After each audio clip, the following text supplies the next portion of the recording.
ദേശീയ പുരസ്കാരത്തിന്റെ നിറവിൽ CWRDM രാജ്യത്തെ ജലമേഖലയിലെ ഏറ്റവും മികച്ച ഗവേഷണ സ്ഥാപനത്തിനുള്ള പുരസ്കാരമാണ് CWRDM സ്വന്തമാക്കിയത്. കോഴിക്കോട്ടെ ജലവിഭവ വികസന വിനിയോഗ കേന്ദ്രത്തിനാണ് ജലമേഖലയിലെ ഏറ്റവും മികച്ച സ്ഥാപനത്തിനുള്ള ദേശീയ അവാർഡ് ലഭിച്ചിരിക്കുന്നത്. Central board of irrigation and പവറിന്റെ 2024 പുരസ്കാരമാണ് CWRDMനെ തേടിയെത്തിയത്. ജലപരിപാലന പദ്ധതികൾ, ഗവേഷണം, പഠനം തുടങ്ങിയവ പരിഗണിച്ചാണ് പുരസ്കാരം.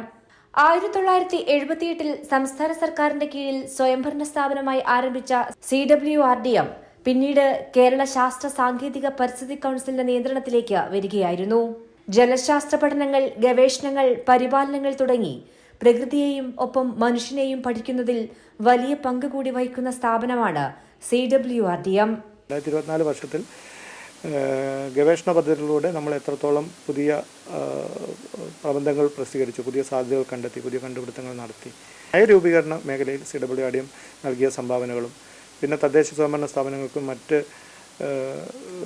NGOകൾക്കും ഒക്കെ നമ്മൾ കൊടുത്ത കൺസൾട്ടൻസി പ്രോഗ്രാമുകളുടെ ഭാഗമായി കൊടുത്ത വിവിധ പ്രസിദ്ധീകരണങ്ങളുടെയും പ്രബന്ധങ്ങളുടെയും എണ്ണവും പിന്നെ നമ്മൾ കൊടുത്ത സാങ്കേതിക വിദ്യകളുടെയും സങ്കേതങ്ങളുടെയും എണ്ണവും ഒക്കെ നോക്കിയിട്ടാണ് നമുക്ക് അവാർഡ് ലഭിച്ചിട്ടുള്ളത്. കാലാവസ്ഥാ മാറ്റങ്ങളെക്കുറിച്ചും പ്രകൃതി ദുരന്തങ്ങളെക്കുറിച്ചും പഠിക്കാൻ മികവിന്റെ കേന്ദ്രം കൂടി ഇവിടെ പ്രവർത്തനം ആരംഭിച്ചിട്ടുണ്ട്. ഇത് ആദ്യമായാണ് ഒരു ദേശീയ അംഗീകാരം CWRDMനെ തേടിയെത്തുന്നത്. കൈരളി ന്യൂസ്, കോഴിക്കോട്.